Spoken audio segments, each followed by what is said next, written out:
The Hawk That Dare Not Hunt by Day by Scott Odell. Chapter 13. Tyndall went back to work at once. I think he had forgotten that I was there. It was a difficult task he had set for himself. His text was written in English, and the workmen were Germans who neither spoke nor read English. There were also corrections to make in the manuscript, and parleys with Quintel, a very particular printer. He had just purchased a new Gutenberg press, which still needed adjusting. The translation was laid out on a workbench, the part that had already been printed in a neat stack, the rest in another. Hanging from ropes overhead were sheets pinned up to dry. The task seemed to be about half finished, and Tyndall said that in another week they would begin working in quarter-hole sheets folded into 4 leaves. But the book would still be only half finished, none of them complete and ready to ship. There was nothing for me to do except to keep out of the way, send word to my uncle that the Bible was moving along, and wait until evening came and the printers quit.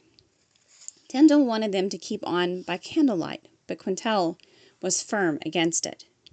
Not only the peasants are making trouble, it's all the workmen too. If I were to ask them to work tonight, then tomorrow they'd not come until noon, perhaps not at all. They might even leave and go over to my competitor, Fuchs.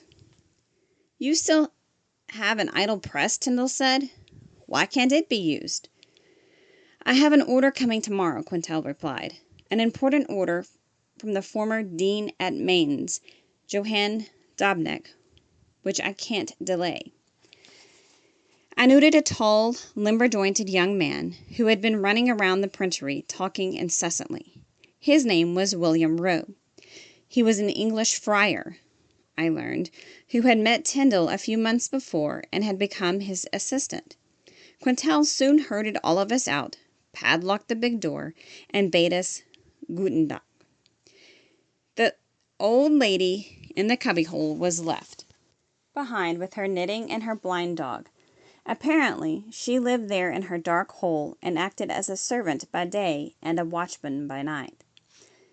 The talkative Friar Roy went on his way, arm in arm with 2 of the workmen, and Tyndall asked me to eat supper with him.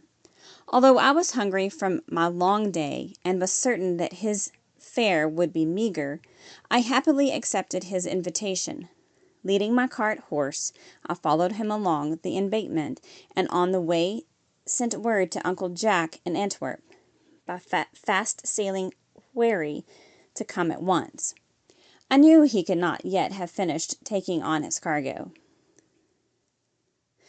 Tyndall's lodgings were not far distant from the printery, behind the cathedral, on a street so narrow that I had trouble getting my horse between the buildings. We went up a rickety staircase up for 5 floors. His quarters were bare except for a cot, a bench with pitcher, washbowl, and brazier. A small triangular window looked out at the square roof of the cathedral and a weathered working crane sitting atop it. I spoke about the church as soon as he closed the door. Walking over to the window, he pried it open so that I could see better. That's why I took these lodgings, he said, because of the view. It's a great inspiration to me just to look out.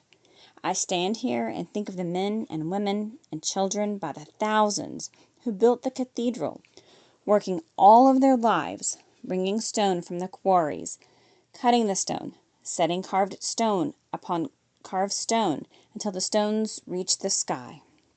Do you know how many years it has taken to build the cathedral? And still, it's not finished. 50 years, I said, making a guess. 110 years. 3 generations of people have worked on it. When I get angry with myself for taking so much time, I think of their patience. I think of it, but it doesn't do me considerable good. I'm still impatient. Now, at this moment, I'm impatient. We should be working tonight, every hour, until the pages are printed and the book is bound and on its way to England." "Have you been threatened?" I asked, wondering if some of his desire to get the task done might come from a feeling that he was in danger.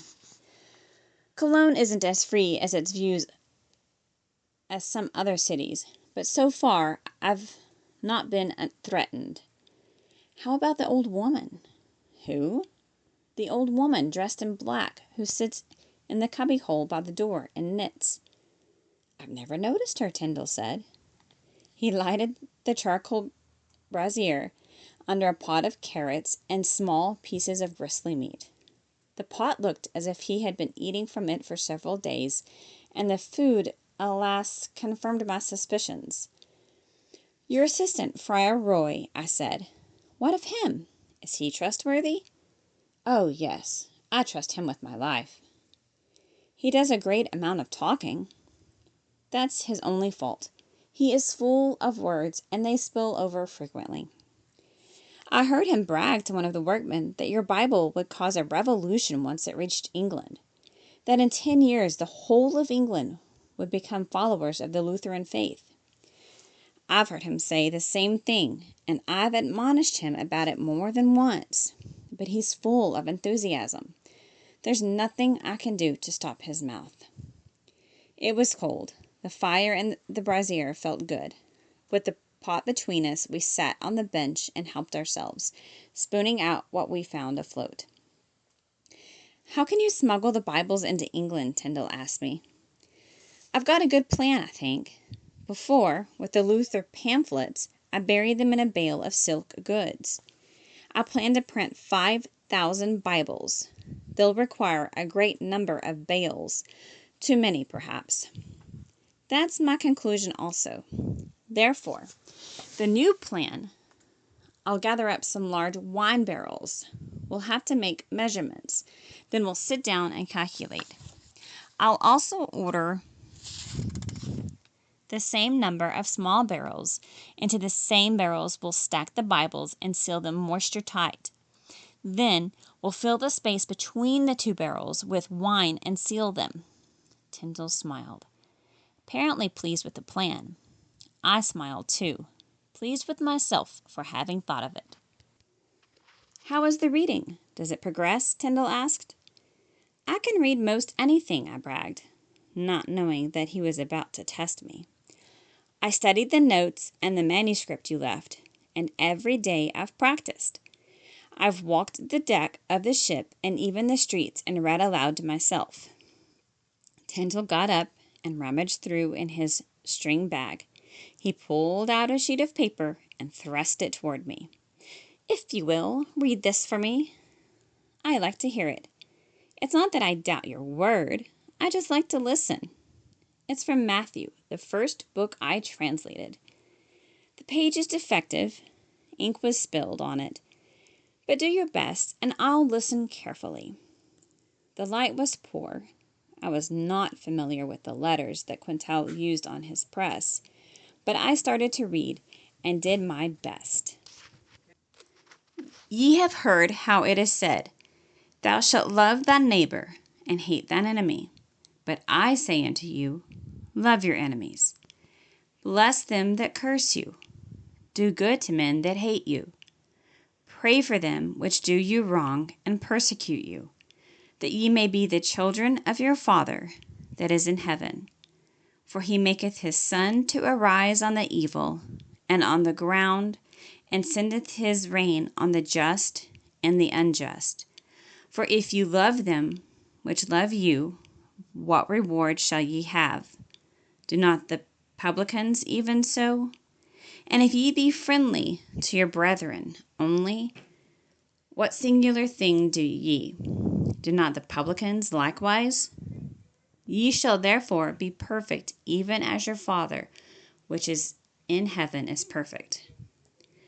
"Good!" Tyndall exclaimed and clapped his hands.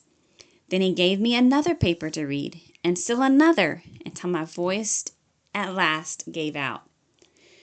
"You'll be reading not only Spanish and Italian," he said, "but French as well." He acted as if I were the best student he had ever had. If the truth were known, I must have been the worst, but yet I was greatly pleased. When the time came for me to leave, he asked me to stay. There was only one cot, and being certain that he would insist that I sleep on it while he slept on the floor, I said I must go. Besides, I was still very hungry. Sleep on my empty young stomach would be impossible. "You've read enough for today," he said. "Many read too much until the words run together and mean nothing. But don't forget to read tomorrow, and when you get through, think about what you've read. Not only think about it, but take it into yourself as you take in the air you breathe." I mounted my horse and threaded my way down the unlighted street. At the first turning, where 3 lanes came together and formed a wide place, 2 men were standing. One was holding a small lantern. He was young and handsome, with a feathered hat and his hair in curls. He glanced at my awkward cart horse and made a sliding mark about it, and I failed to hear completely. The other man laughed. He was half turned from me, but in the dull glow of the lantern I saw part of him. I saw enough. The laughter I had heard before. They gave me a nasty surprise that lasted while I sat down and tried hard to eat some lamb shanks and cabbage. Then, as I lay half awake, it lasted until morning came. Could the man I had seen by lantern light really be Herbert Belsey? Could Belsey have survived the fight with my uncle? And if he had survived, could he possibly have reached the mainland shore? To say the truth, the thought that Belsey was still alive gave me a shock. It was like an iron vice gripping my chest.